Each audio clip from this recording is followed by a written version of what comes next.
ছাদে জামা কাপড় মিলে দেবো বলে, তা শুকনো কটা মিলে দিয়েছি আগে। তা কুটুম বাড়ি গিয়েছিলাম, এতগুলো জামা কাপড় হয়েছে, এখন কাপড়গুলো ধুতে বাকি আছে।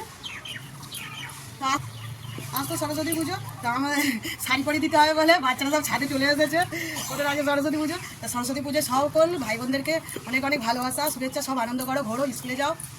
আর সব আমার ফেসবুক বন্ধুদেরও শুভেচ্ছা ভালোবাসা, সবাই আনন্দ করো সব ভাই বোনদেরকে। তো দেখো কুটুম বাড়ি গেলে যা অবস্থা হয়, আমার ওই একই অবস্থা।